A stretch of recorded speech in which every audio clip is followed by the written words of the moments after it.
राष्ट्रीय स्वयंसेवक संघ की ये परंपरा है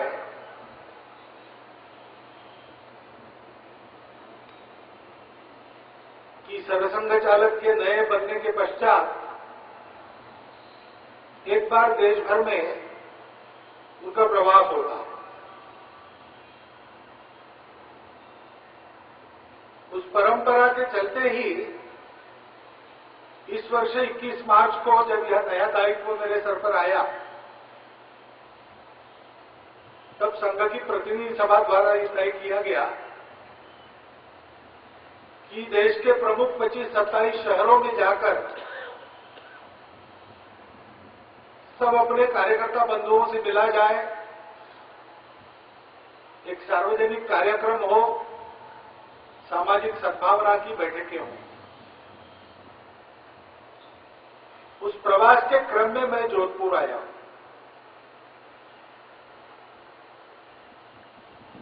राष्ट्रीय स्वयंसेवक संघ का काम तो बहुत पुराना है।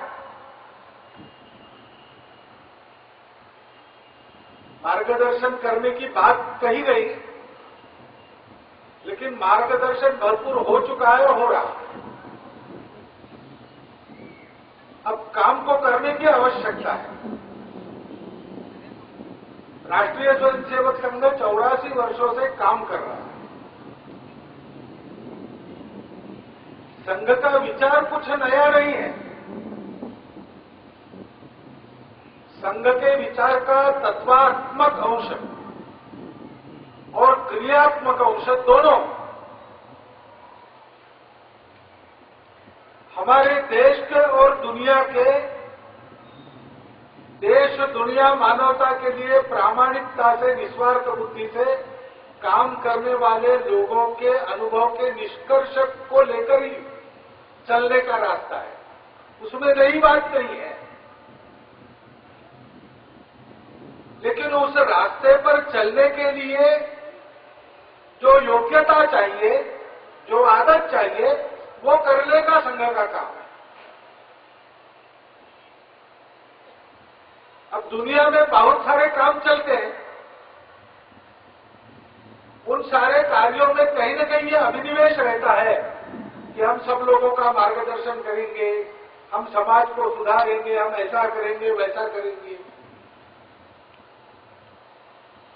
संघ का काम अभिनिवेश रहित है, अहंकार रहित है। संघ का काम ये सार्वकालिक काम है।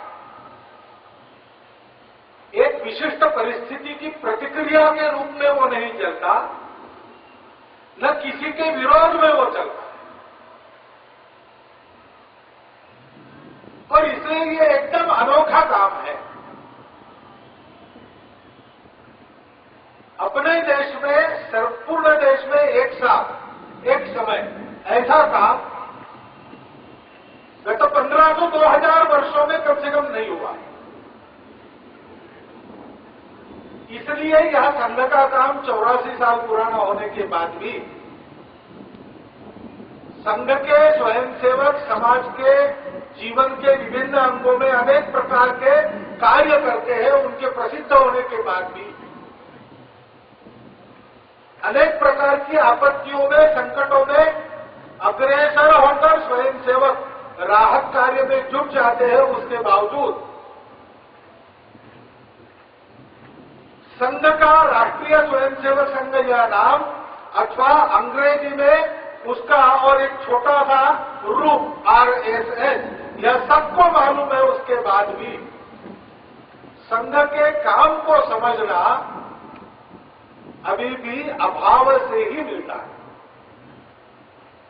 क्योंकि यह अनोखा कार्य है। इसको समझना पड़ता है। संघ के कार्यकर्ताओं को, स्वयंसेवकों को भी इसको समझने के लिए प्रयास, परिश्रम करने पड़ते, क्योंकि इसके जैसा दूसरा नहीं।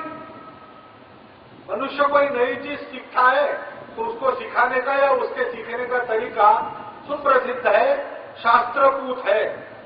अंग्रेजी में कहते हैं फ्रॉम नोन टू अननोन। जो मालूम नहीं, जो मालूम है उसके ऊपर से जो मालूम नहीं उसको जानो। लेकिन लेकिन जो चीज मालूम नहीं और उसके जैसी दूसरी कोई नहीं, उसको जानने के लिए उसके जैसी चीज जो जानी हुई है क्या से लाए? गगनम गगनाकारम, आसमान कैसे है? तो आसमान को जानने के लिए आसमान जैसी दूसरी चीजें ही नहीं है। From known to know unknown कैसे जानेंगे? गगन के जैसा गगन है, गगनम गगनाकारम, सागरम सागरोपमा, सागर सागर जैसा है। Ram Ravan your Yuddham, Ram Ravan your युद्ध, राम और रावण का युद्ध कैसे हुआ था? उसके जैसा वही हुआ था, दूसरा नहीं है। और समझाने के लिए शब्दों का उपयोग किया जाए, पुस्तकों का उपयोग किया जाए, फिर भी कुछ बातें ऐसी होती है जो अनुभव की बातें होती है, अनुभव लिए बिना समझ में नहीं आती। एक अंधा व्यक्ति बैठा था, उसके पास से उसका दोस्त कहीं जा रहा था। उस अंधे व्यक्ति ने अपने मित्र को पूछा, कहां से आ रहे हो? उसने कहा, भोजन करके आ रहा हूं। तो अंधे ने पूछ लिया, भोजन में क्या खाया? उसने कहा, मैंने खीर खाई। अंधे ने कहा, खीर खीर कैसे होती है? उसने कहा, अभी खीर मालूम नहीं। तो बोले, नहीं, कभी खाई नहीं, बताओ कैसे होती है? उसने कहा, खीर होती है, अरे भाई मालूम, दूध जैसी सफेद सफेद। तो बोले, दूध तो मैंने पिया है, लेकिन ये सफेद क्या होता है? अब अंधे को बेचारों को सफेद कैसा समझाए? उसने कहा, सफेद मालूम नहीं। अरे भाई, कौवा काला होता है, बगुला सफेद होता है। तो बोले, मुझे कौवा भी मालूम नहीं और बगुला भी मालूम नहीं, वो सफेद कैसे होता है और काला कैसे होता है, मैं क्या जानूं, समझाओ। तो मित्र को लगा कि इसके प्रश्नों का तो कभी अंत ही नहीं होगा, इसलिए उसने अपना हाथ उसके सामने कर दिया, ऐसा आकार करके कि देख लो भाई, इस हाथ को हाथ लगा के देख लो, बगुला ऐसे होता है। तो अंधे ने खूब चारों ओर से हाथ लगाकर उसके हाथ को देख लिया। फिर अगला प्रश्न पूछा कि इतनी टेढ़ी खीर तुमने खाई, तुम्हारे गले में नहीं फंसी? अब अंधे को कैसे समझाए खीर कैसे होती? चीनी की मिठास पर भाषण दिए जा सकते हैं, पुस्तक लिखे जा सकते हैं, लेकिन समझ में कैसे आवे? एक चम्मच चीनी खा लो तो भाषणों की भी जरूरत नहीं, किताब की भी जरूरत। ऐसे संघ तो संघ के अंदर आकर रहकर अनुभव लेकर समझने की चीज है, परंतु अनुभव लेने के लिए भी कुछ न कुछ परिचय होना आवश्यक है। मैं आपके सामने उतना परिचय मात्र ऐसे भाषण में रखने वाला हूं। मैंने कहा, संघ का काम प्रतिक्रियात्मक नहीं है, अहंकार रहित है और इसलिए स्वार्थ रहित है। संघ का नाम बड़ा करने के लिए संघ का काम नहीं चलता। संघ का काम ये हमारी आपकी व्यक्तिगत अपने देश के भाग्योदय के लिए आवश्यक और दुनिया को नई सुख शांति की राह मिले इसलिए अनिवार्य शर्त के रूप में चलने वाला कार्य। अपने देश में लोग जब सोचते हैं तब छोटी बात नहीं सोचते।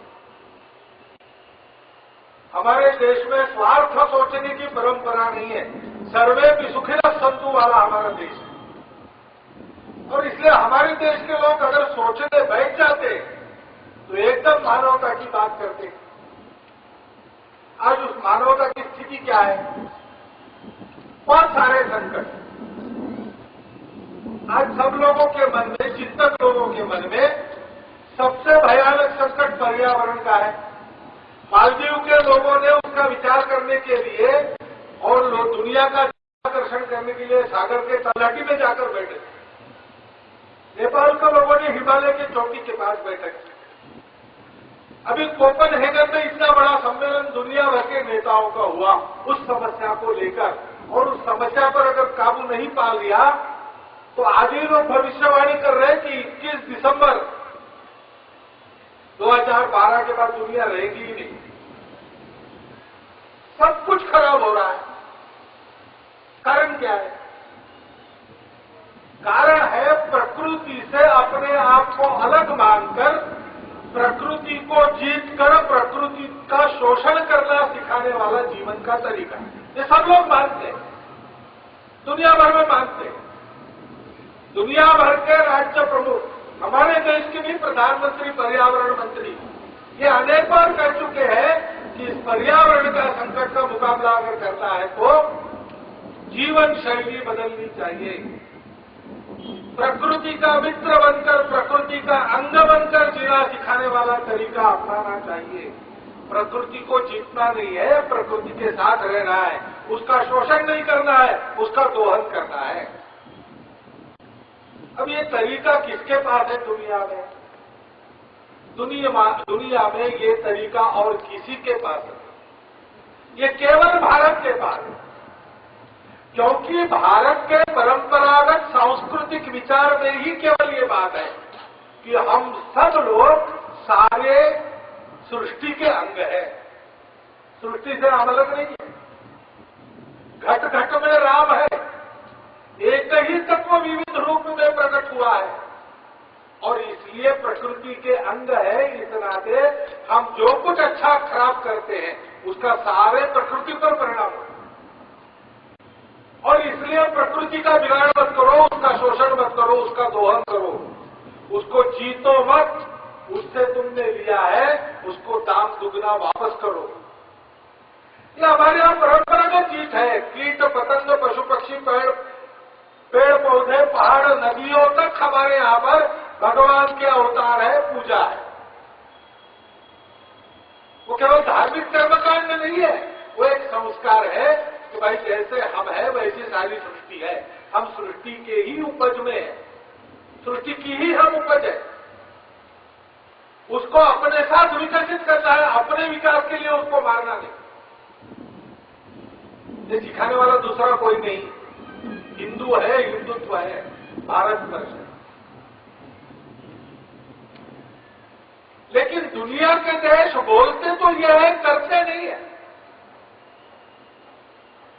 ऐसे लोग हैं कि ये मानते तो है, फिर भारत को कहते हैं कि भाई कार्बन क्रेडिट कम करना, कार्बन एमिशन कम करना है तो तुम अपनी धान की खेती बंद करो और गायों की संख्या कम करो, क्योंकि गाय के गोबर से मीथेन पैदा होता है, धान से मीथेन पैदा होता है। तुम कम कर लोगे तो पर्यावरण प्रदूषण कम हो जाएगा। कितना है भाई हमारे यहां पर कार्बन उत्सर्जन? 0.8 है, 0.8।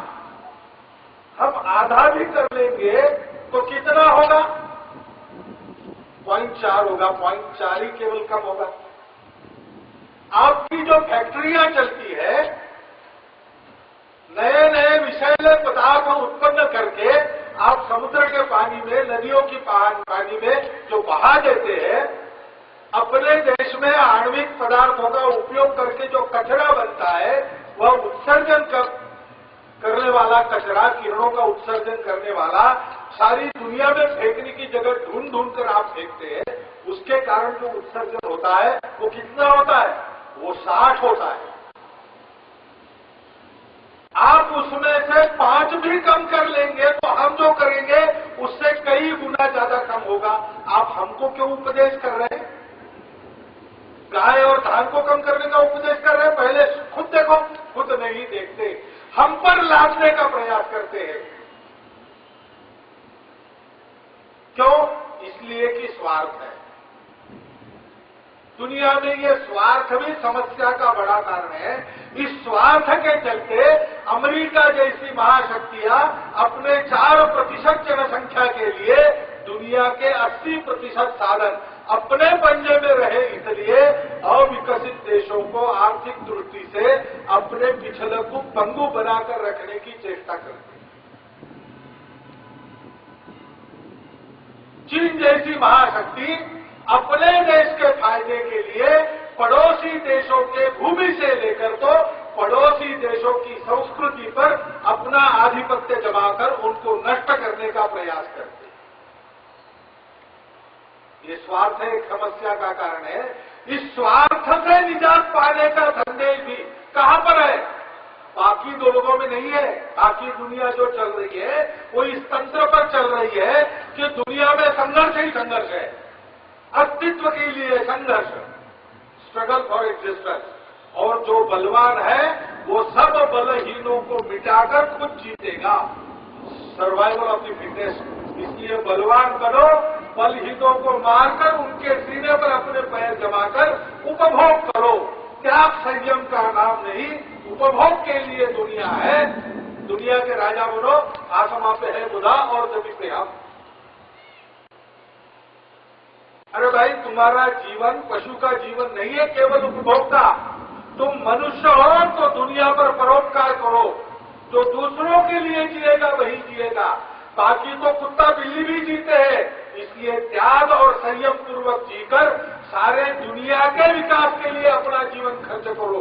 तुम जितने बड़े दायरे में परोपकार करोगे उतने बड़े तुम बनोगे। ये परंपरा से बताने वाला देश कौन सा है? भारत देश है, हिंदू संस्कृति है, हिंदुत्व है। कट्टरपन है दुनिया में, उसके कारण झगड़े। हम ही सही, बाकी सब गलत। जो हमारी नहीं मानेंगे वो नरक में जाएंगे। दूसरा कहता है कि हम जाने नहीं देंगे, उनको हाथ पकड़कर सन्मार्ग पर चलाएंगे। तीसरा कहता है हाथ पकड़कर नहीं माने तो छल कपट करके उनके मजबूरी लाचारी का फायदा उठाकर उनको मतांतरित करके हमारे राह पर चलाएंगे।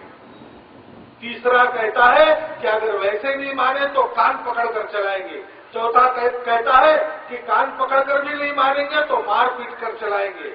पांचवा कहता है कि अगर कान मारपीट करके भी नहीं माने तो फिर मार ही देंगे, रखेंगे। डिग्री का फर्क है, लेकिन है सब कट्टर। दुनिया में किसके पास ये विचार है, जीवन की परंपरा है, किसकी संस्कृति, किसका विचार रहता है जो कहता है कि सभी सही है, अपने अपने श्रद्धा पर पक्के रहो और मिलजुल कर चलो, जाकी रहे भावना जैसी, प्रभु मुहूर्त न देखी तैसी। दूसरा कोई नहीं, हिंदू समाज है, हिंदू धर्म, हिंदू संस्कृति, हिंदुत्व और भारत है केवल। दुनिया में अलगाववाद, दुनिया में कट्टरपन, दुनिया में एकाधिकारवाद, दुनिया में स्वार्थ और दुनिया में सबसे अपने आप को अलग मानकर राजा बनने की कोशिश करना, इस प्रकार के विचारधाराओं के प्रयोग हुए। दुनिया थक गई, असफल हो गई, निराश हो गई। अब भारत से आशा कर रही है भारत को खड़ा करना है, क्योंकि भारत की स्थिति के और हम सब लोग देखते हैं तो बड़ा डर लगता है। लोग तो निराश होते, सीमाएं असुरक्षित, पश्चिम में एक शत्रु देश है पाकिस्तान, उसके तरफ से दुश्मनी करना। हम तो दोस्ती की भाषा करते हैं, हम बार बार दोस्ती की भाषा करते हैं, वो बार बार उधर से गोलाबारी करता है, गोले दागता है, भेजना है तो घुसपैठियां भेजता है, ड्रग्स भेजता है, शस्त्र भेजता है, उग्रवादी आतंकवादी भेजता है। भारत द्वेष है उसका प्राण है।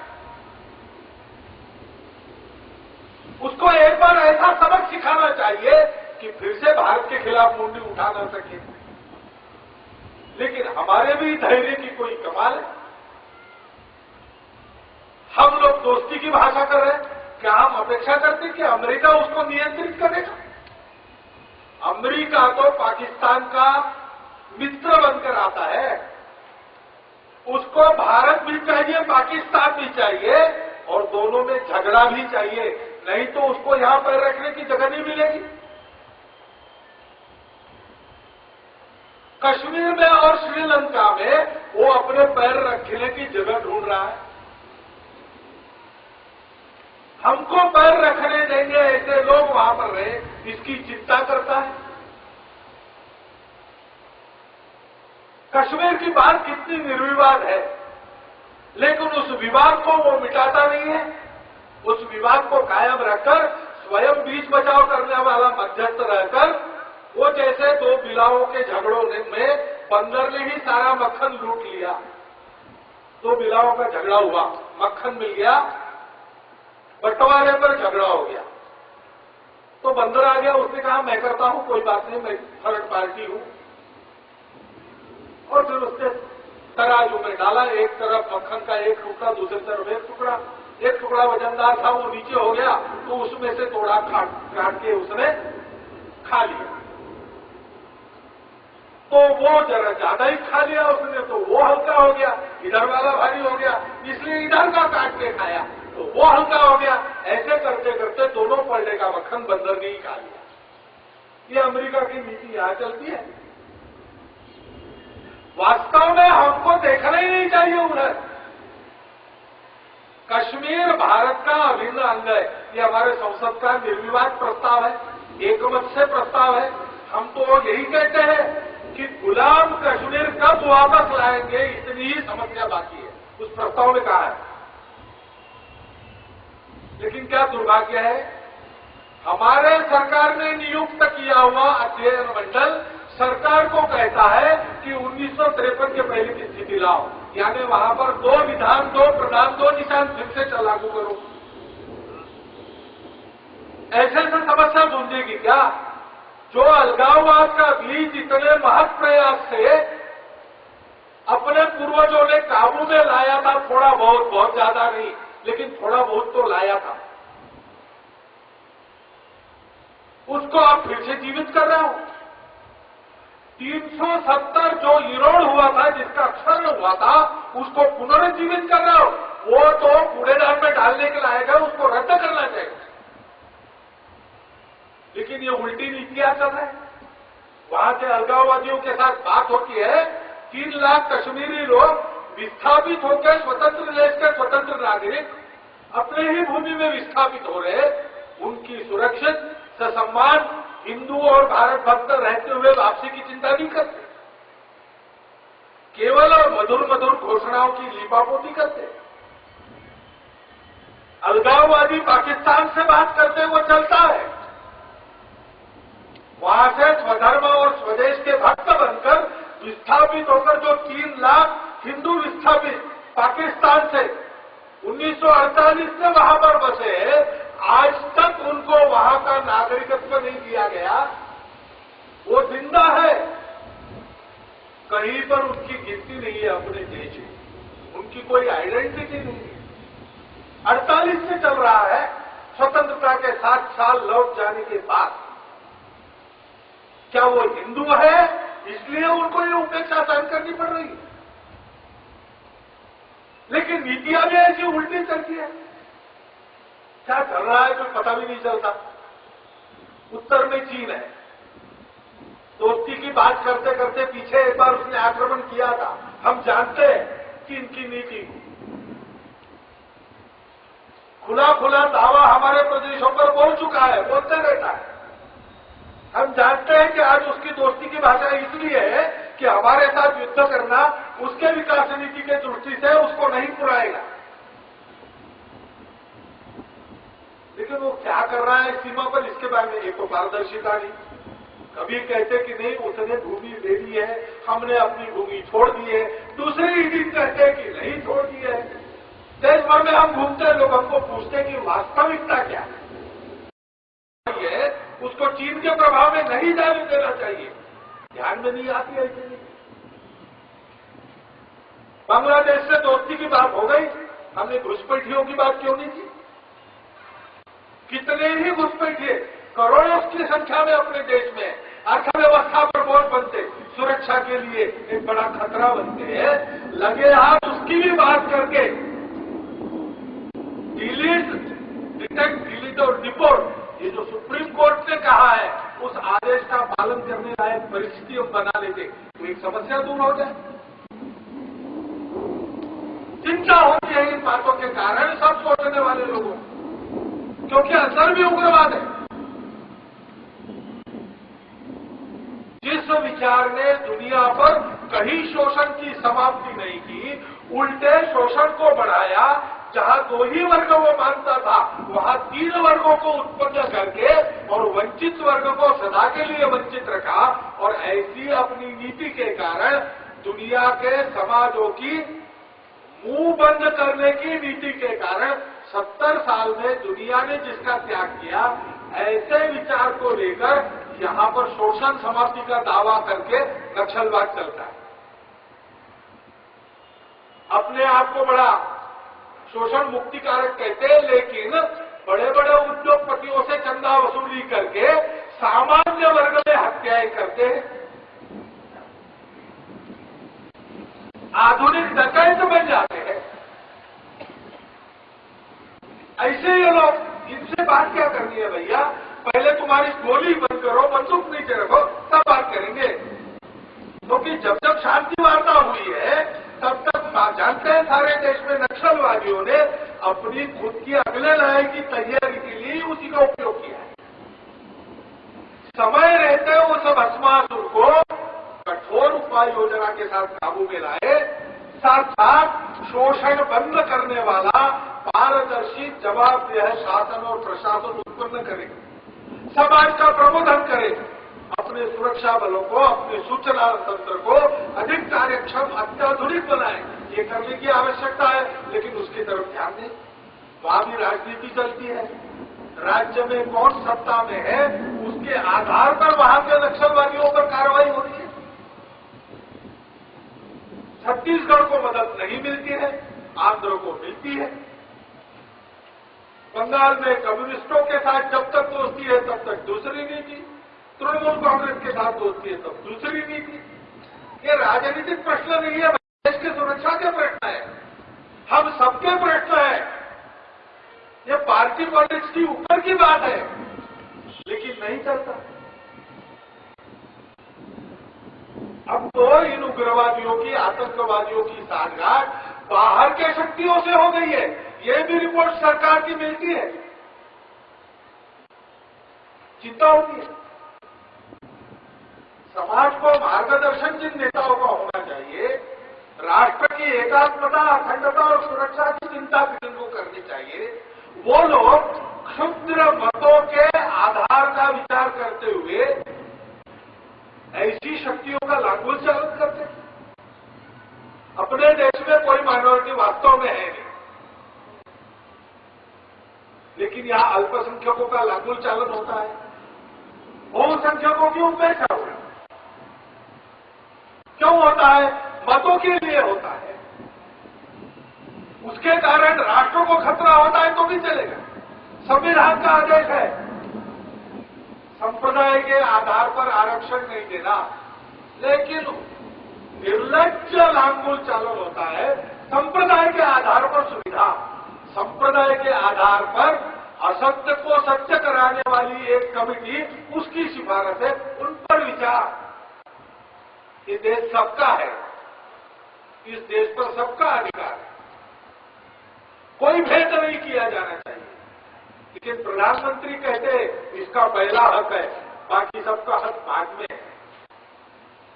अगर कहना ही था तो ऐसा कहते कि गरीबों का हक पहला है, वंचितों का हक पहला है, जिनको नहीं मिला उनको पहले दो। ये तो घर में भी करते हैं। सबसे निर्बल जो है, सबसे दुर्बल जो है, बीमार है अथवा छोटा है, उसको देते हैं। लेकिन अपने देश के संविधान के आदेशों की अनदेखी करते हुए कारोबार चल रहा है, मतों के स्वार्थ के। इमोशनल इंटीग्रेशन, जनता को उपदेश किया जाता है, लेकिन इमोशंस, जाति, पंथ, प्रांत, भाषा, रीति रिवाज, रहन सहन, सब प्रकार के इमोशंस को भड़काकर जनता में झगड़े मचाकर उन झगड़ों के आग पर स्वार्थ की रोटी सेकने का धंधा होता है। सब लोग लगे। जो समाज एक नहीं रहता, जिस समाज को एक नहीं रखा जाता, वो समाज कैसे पुरुषार्थ प्रकट करेगा? समाज के एकता की बात करनी है। हम समाज के अलगाव की बात करते हैं, अलगाव है नहीं हमारे समाज में। हमारे समाज में विविधता है, सदियों से चली आ रही, और उस विविधता को जोड़ने वाला सूत्र भी है। इसलिए जाति, पंथ, मत, प्रांत, प्रदेश, भाषा, सब प्रकार की विविधताओं को साथ लेकर सनातन काल से एक राष्ट्र के नाते हम लोग चले। हम आज के राष्ट्र नहीं है। समय समय पर हमारे सब विचारधाराओं के नेताओं ने हमारे प्राचीन राष्ट्रत्व को सम्मति की है। सुप्रीम कोर्ट जैसी हमारी संवैधानिक संस्था भी कहती है कि प्राचीन समय से चलती आई हुई जीवन पद्धति है हिंदुत्व, जो सबको जोड़ती है। उसके आधार पर इन विविधताओं को हमने जोड़ा। अनेक भाषाएं, उनका भाव एक है, अनेक प्रदेश है लेकिन देश एक है, अनेक व्यवस्थाएं हैं लेकिन राष्ट्र एक है, अनेक देवी देवता है लेकिन भगवान एक है। जाकी रहे भावना जैसी प्रभु पूरन दिन देखी थे। ये जोड़ने वाला हमको हिंदुत्व है, उसका विस्मरण हुआ तो क्या हुआ? हिंदू भाव को जब जब भूले आई विपद महान, भाई टूटे धरती खोई मिटे धर्म संस्कृति। ये हमारा इतिहास है और हमारा वर्तमान है। जो गांधार था, कौरवों की माता गांधारी का, वो अफगानिस्तान क्यों बना? इसलिए बना कि हिंदू जनसंख्या अथवा हिंदू भावना नहीं थी। पाकिस्तान क्यों बना? किस आधार पर बना? हिंदू मुसलमान एक साथ नहीं रह सकते, इसलिए हिंदुत्व मानता है, हिंदुत्व नहीं मानता। लेकिन उस हिंदू भावना का लोप हो गया, फिर मजहब श्रेष्ठ हो गया, फिर अलगाव आ गया, फिर अलगाव की मांग हो गई और उस एकता का साक्षात्कार नहीं था। अपने अखंड मातृभूमि का स्पष्ट स्वरूप आंखों के सामने नहीं था, राष्ट्र की एकता का गौरव मन में नहीं था, इसलिए तोड़ दिया देश। लड़ाई करते तो हम जीतते, लेकिन बिना लड़ाई करिए सेनापतियों ने चांदी की तस्तरी में देश के टुकड़े गुंडागर्दी करने वालों को पेश कर दिए। वो पाकिस्तान टूटा आगे चल के, बांग्लादेश बना, बंगाली भाषा के आधार पर बना। बंगाली भाषा भारत की भाषा है, लेकिन बांग्लादेश भारत का अंग क्यों नहीं बना? इसीलिए कि हिंदू जनसंख्या कम थी, हिंदू भाव का प्रभाव नहीं था। आज भी देखिए आप देश के अंदर भी जहां जहां भी समस्या है, समस्या किस बात की है? जाके देखेंगे तो कई कारण मिलेंगे, लेकिन एक कारक, एक फैक्टर सर्वत्र समान मिलेगा। वहां हिंदू भावना नहीं है अथवा हिंदू जनसंख्या कम हुई है। किसी भी प्रकार की समस्या हो, हमारे देश की आर्थिक समस्या क्यों है? नीतियां स्वदेशी नहीं है।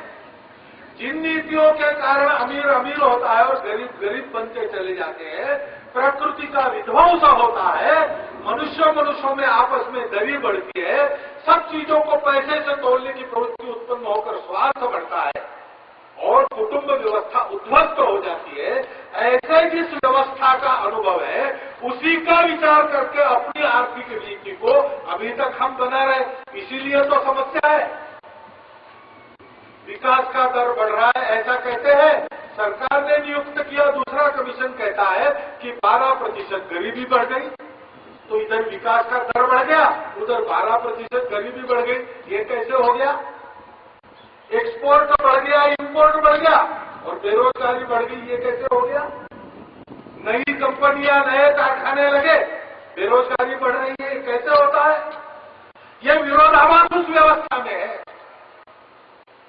हमारे अपने विचार में ये सारे विरोधाभासों को निरस्त करते हुए मनुष्य के साथ साथ प्रकृति, शरीर के साथ साथ मन बुद्धि, व्यक्ति के साथ साथ समाज, समूह, मानवता, इनका विकास करते हुए सब लोग परमात्मा का साक्षात्कार करने के लिए स्वतंत्र और सक्रिय रहे, ऐसा रास्ता ढूंढा गया है।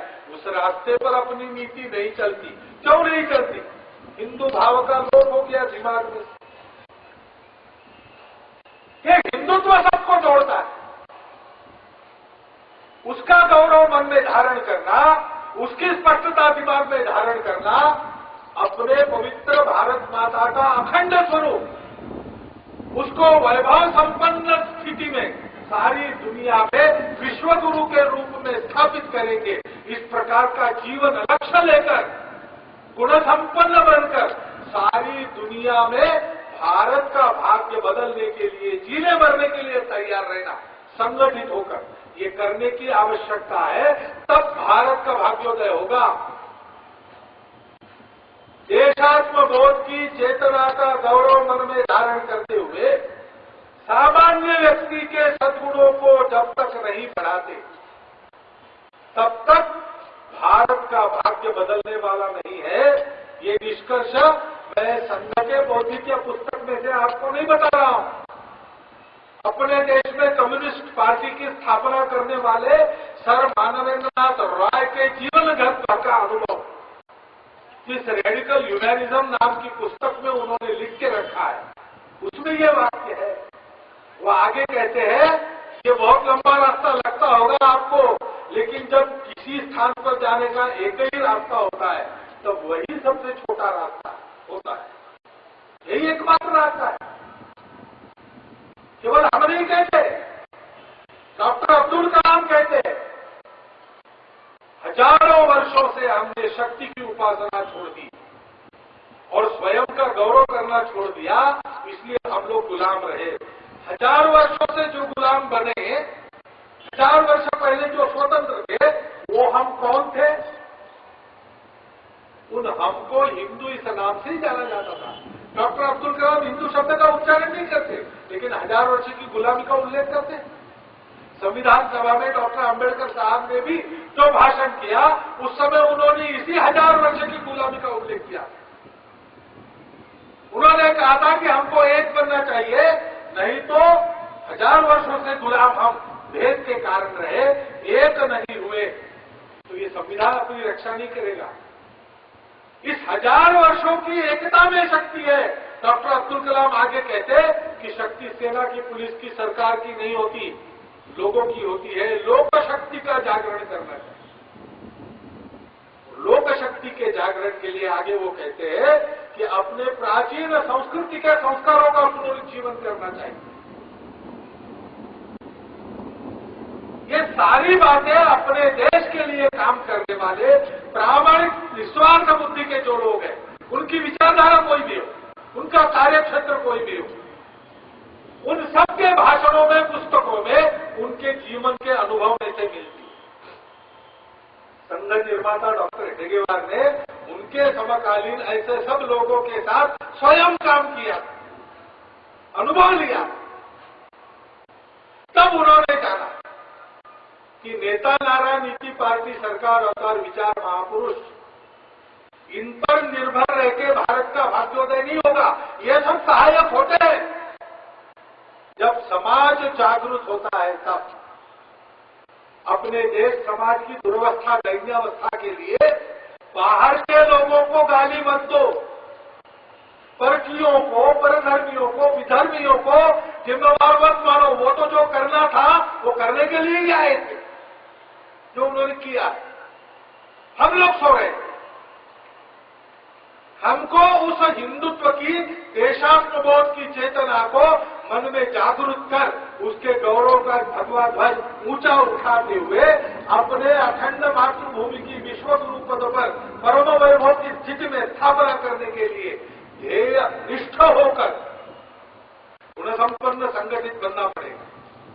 तब नेता नारा, नीति, पार्टी, अवतार, सरकार, विचार, महापुरुष सब लोग काम देंगे। नहीं तो किसी को इनमें से हम ठेका देंगे, तो ठेका देंगे अगर मालिक सो जाता है तो फिर ठेकेदार लुटता है।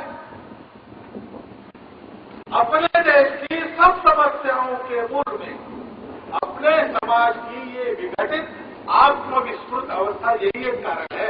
उसका उपाय करेंगे तो बाकी सारी बातें आपने आप होगी। 60 साल में कुछ किया नहीं क्या आपने? उसके पहले भी कुछ किया नहीं? बहुत किया, पैसा भी बहुत खर्च हो गया, थोड़े बहुत परिणाम दिखते हैं। लेकिन हमारे साथ चला इस्राएल, आज जैसा बना है वैसे हम क्यों बने नहीं बने? हमारे साथ चला चीन, आज हमारा और मालिक बनना चाहता है, ये स्थिति क्यों आई? इसलिए कि मूल बात का हमने विस्मरण किया, तो बाकी सब बातें काम नहीं करती। जंगल में खरगोश सो रहा, ताड़ के पेड़ के नीचे सो रहा था, उस ताड़ का एक सूखा पत्ता ऊपर से गिरा तो जमीन पर पड़ा तो बजा, खड़क से आवाज आई। ये खरगोश डर के उठा, भागते हुए पेड़ के पीछे छुप गया। फिर वहां से देखता है तो क्या हुआ? अरे कुछ नहीं भाई, एक सूखा पत्ता नीचे खड़का, इसलिए मुझे नींद छोड़कर भागना पड़ा। रोने लगा कि क्या मैं अशक्त हूं, दुर्बल हूं, हे भगवान तुमने मुझे कैसा बनाया, कुछ नहीं दिया मुझे अपने बचाव के लिए, इतना सा बना दिया, कम से कम हाथी जैसा आकार तो देता, फिर मैं किसी को नहीं डरता। अब भगवान सबकी सुनता है, उसकी भी सुन रहा था। तो भगवान थोड़े से मुस्कुराए और उन्होंने उधर बैठे बैठे ही अपना हाथ ऊंचा करके कह दिया तथा खरगोश हाथी जितना बन गया। उसको बड़ा आनंद हो गया कि चलो किसी को डरने की आवश्यकता नहीं, हाथी जैसे बन गए। हाथी जैसे जाके जंगल के तालाब में स्नान करेंगे। निकले जंगल की तरफ, वो मेढक वगैरह बैठे थे, वो भागने लगे, पानी में कूदने लगे। तो इसने आवाज दिया, डरो मत, भगवान की कृपा से अब मैं हाथी जैसा बन गया हूं, लेकिन मैं वही खरगोश हूं, तुम्हारा दोस्त। सब लोग आए, बोले इधर किधर आ रहे हो, तुम स्नान करने तालाब में। बोले भैया इधर मत आना, इस तालाब में एक मगरमच्छ रहता है, वो तो पानी में है तो हाथी को भी खींच लेता है, तो तुम्हारी तो यहाँ नहीं दिखेगी। तो मगरमच्छ का नाम लेके डर गया, उल्टे पैर वापिस लौटना पड़ा। फिर रोने लगा, भगवान क्या फायदा, हाथी जैसा बड़ा बनाया, मगरमच्छ से तो डरना पड़ता है, उसकी जैसे मोटी खाल काटे दांत नहीं है मेरे पास। भगवान सुन ही रहा था, उसने कह दिया था अभी मोटी खाल, उस पर काटे, बड़े बड़े दांत, तीक्ष्ण। अब सोचा उसने भी तो फिर से स्नान करेगा, तो उसको डरने की आवश्यकता नहीं। फिर से निकला तो शेर की दहाड़ सुनी, जैसी दहाड़ सुनी आदत के मुताबिक रास्ता छोड़ के गाड़ी में हो गया। फिर रोने लगा कि भगवान क्या फायदा, शेर जैसी दहाड़ तुमने दी नहीं, उसके जैसे नाखून दिए नहीं। भगवान ने कह दिया तथास्तु, सारी बातें उसके पास आ गई। फिर निकला तो देखा कि जंगल के सारे जानवर भाग रहे।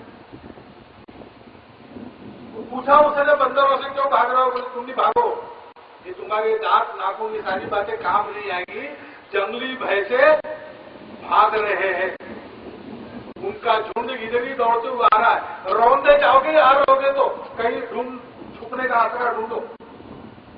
वो फिर से जाके रोने लगा, भगवान क्या मजाक लगाइए, बार बार डरा रहा है तू, मेरा डर दूर करने के लिए मैं बार बार रो रहा हूं, तुम मेरी मजाक कर रहे हो, दूसरी बातें दे रहे हो। तो भगवान ने कहा कि बेटा तुम दूसरी बातें क्यों मांग रहे हो?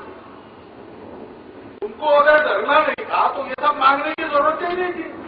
अपने उसी छोटे से कोमल शरीर में तुम एक निडर हृदय छोटा सा मांग लेते तो उसी शरीर में उसी समय तुम्हारा डर भाग जाता। मूल की बात तो तुमने की ही नहीं, इधर उधर के इलाज कर रहे हो। इस मूल का इलाज करने के लिए डॉक्टर हेडगेवार ने देखा कि तब के लोग जानते तो थे, गांधी जी से उनकी चर्चा हुई, सुभाष बाबू से हुई, लोकमान्य तिलक जी से हुई, डॉक्टर बाबा साहब अम्बेडकर से हुई, क्रांतिकारियों का उनका बहुत अच्छा संबंध था, सब प्रकार के काम उन्होंने करके देख लिए थे। स्वानुभव से, इन महापुरुषों के अनुभव से, उनके चिंतन और उपदेश से, अपने अध्ययन चिंतन से वो ये जान गए कि काम तो यही करना पड़ेगा, लेकिन ये करने की फुर्सत किसी को नहीं है। सबने अपना अपना काम चुन लिया है और इसलिए उन्होंने फिर सारे काम छोड़कर 8-10 साल प्रयोग किए कि ऐसा संगठित समाज कैसे किया जाए। उनके ध्यान में आया कि देश भर में ऐसा वातावरण पैदा करने वाले कार्यकर्ताओं का समूह अगर गांव में रहे तो यही समाज अच्छा आचरण कर सकता है। परसों हैदराबाद में डॉक्टर कलाम का भाषण हुआ, उन्होंने बड़ा आश्चर्यचकित होकर एक प्रश्न पूछा कि भाई तुम ही लोग हो, यहाँ देश में देखते हैं पान खाते इधर उधर घूमते हो, चाहे जहां कचरा डालते हो, अपने ही देश में अपने ही घर में गंदगी करते हो, सिंगापुर में जाते हो तो बड़े अनुशासित रहते हो, अमेरिका में जाते हो तो बड़े मिलजुल कर रहते हो, यहाँ हर बात को लेकर आपस में लड़ाई करते हो, ऐसा क्यों करते हो? इस प्रश्न का उत्तर मेरे भी मन में और प्रश्न था। मुझे एक कार्यक्रम से मिला, बंगलोर में संघ का कार्यक्रम हुआ, 40,000 स्वयंसेवक थे पूर्णगढ़ में। समापन के कार्यक्रम में 3 लाख जनता आई, 24 किलोमीटर शिविर का परिसर था। हमारे लोग कमिश्नर साहब के पास गए, इतनी बड़ी भीड़ होगी, जरा रहदारी नियंत्रण, साइकिल से लेकर बड़ी बसों तक सब वाहन आएंगे, केवल ट्रेन नहीं आएगी अंदर जमीन पर चलने वाली। तो कमिश्नर साहब ने कहा कि बाहर का हम तो देख लेंगे, आप चिंता मत करो, शिविर के अंदर का आप संभालो। हमने कहा ठीक है, शिविर के अंदर हमारी व्यवस्था क्या होती है आप देख ही रहेगा, चुनी की लाइनें बिछी है और कुछ नहीं, और कहीं पर स्वयंसेवक है आपको रास्ता दिखाने। उतना ही उस शिविर में था, 3 लाख जनता आई, 2.5 घंटा कार्यक्रम चला, सब लोग बैठे रहे, एक बीड़ी नहीं सुनी, कोई उठा नहीं, तत्चित्त होकर सब लोग सुनते रहे। बाद में हुआ ऐसे कि कार्यक्रम समाप्त हुआ तो वह 3 लाख की भीड़ अपने अपने वाहनों सहित 40 मिनटों में शिविर के मुख्य द्वार के बाहर चली गई। कोई जाम नहीं, कुछ नहीं, एक्सीडेंट नहीं, कुछ नहीं। और बाहर जाती ही जो जाम में फंसी, 4 घंटा जाम लग गया। 4 घंटे के बाद ही लोग निकल पाए वहां से। दूसरे दिन वो कमिश्नर साहब के पास गए धन्यवाद करने। कमिश्नर साहब ने पूछा कि हमारे पास 2000 पुलिस थी, सब अधिकार उनको दिए थे, हाईवे था, बड़ा चौड़ा रास्ता था, 100 फीट वाला, एक तरफ से हमने बंद कर दिया था, पूरा इस भीड़ के लिए खाली छोड़ा था, सीटी बजा रहे थे, डंडा बजा रहे थे, 4 घंटा हम जाम को तोड़ नहीं सके, और आपके शिविर में वही सारे लोग 40 मिनट में पार हो गए शिविर की भूमि से। ये कैसे हुआ? मैंने देखे अंदर क्यों होता था, तो कुछ नहीं, चूल्हे की लाइनें थी और एक दूसरा गणवेश में व्यक्ति था। तो हमारे कार्यकर्ताओं ने उत्तर दिया कि शिविर के अंदर 40,000 गणवेशधारी स्वयंसेवक अनुशासन के साथ बैठे थे, आना जाना कर रहे थे, उसका एक वातावरण बना था। उस वातावरण में जनता भी वैसे रही, 40 मिनट में पार हो गई, और जैसे ही शिविर के बाहर आ गई, वो वातावरण आप दे नहीं सके। आपने हो हल्ले का वातावरण बनाया, 4 घंटे जाम लगे। अपने जीवन से यह वातावरण सारे देश में उत्पन्न करना, इसका काम स्वयंसेवक संघ करता है। शाखा इसी के लिए है।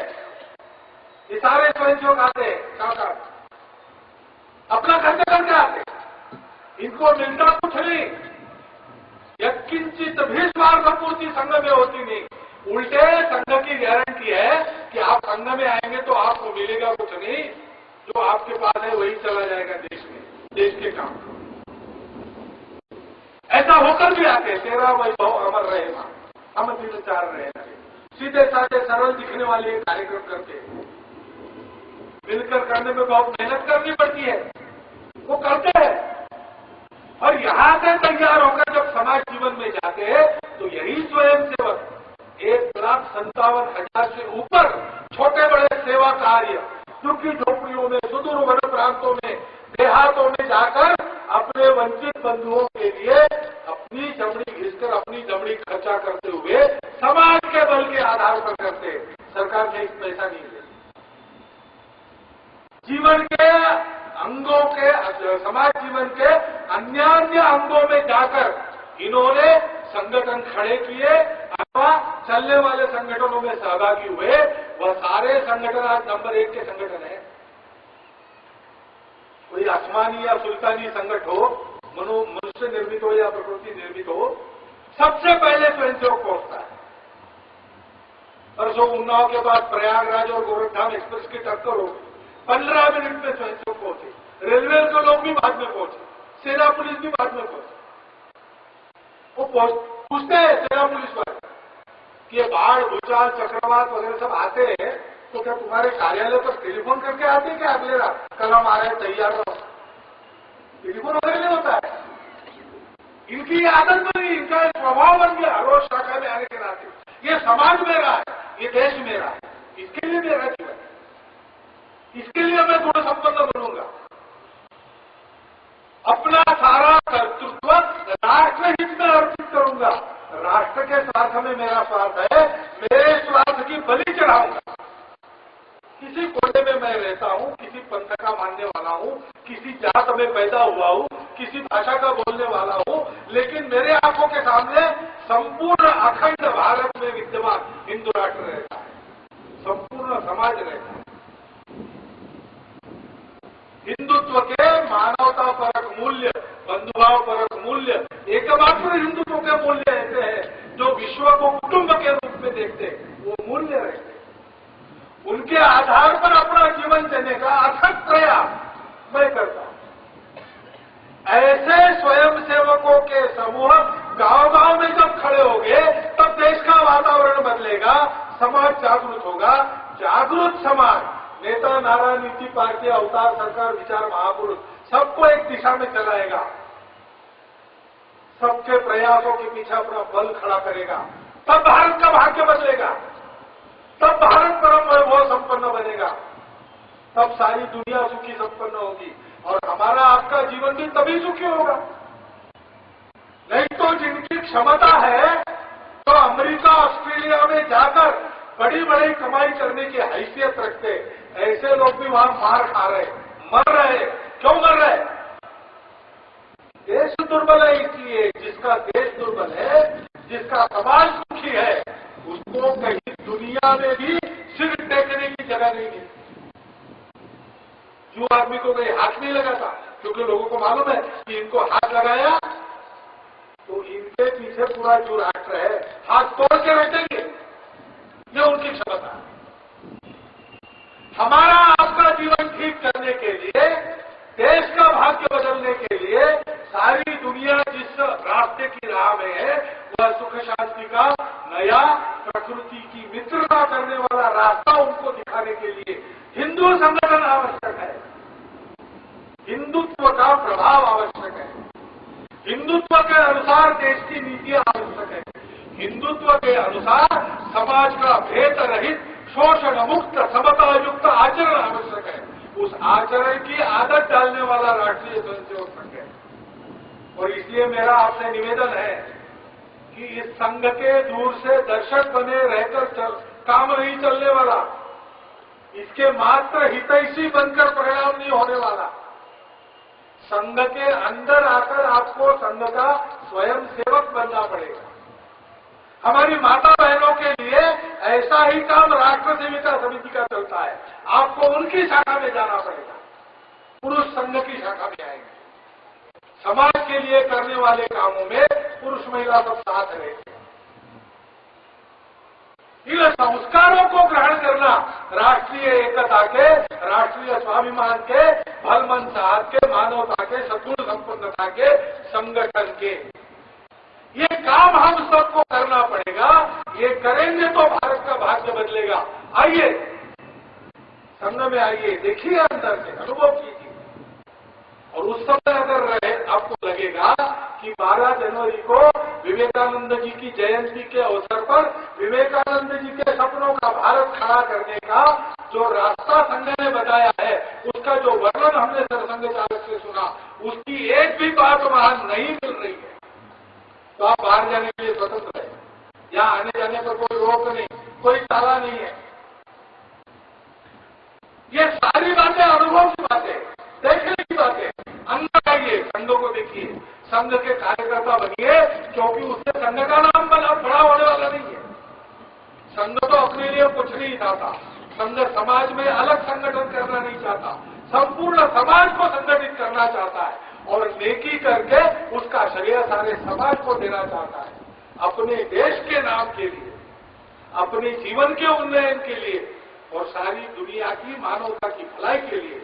राष्ट्रीय स्वयंसेवक संघ के स्वयंसेवक बनने का आह्वान संघ को बड़ा करने के लिए नहीं, संघ बड़ा हो रहा है, संघ के स्वयंसेवक पर्याप्त गति से काम कर रहे हैं, तरुण पीढ़ी संघ में बड़ी मात्रा में आ रही है, समाज का स्नेह मिल रहा है, उसके लिए नहीं कह रहा हूं, ये किए बिना गद्य कर रही दुनिया को, देश को, हमको, आपको।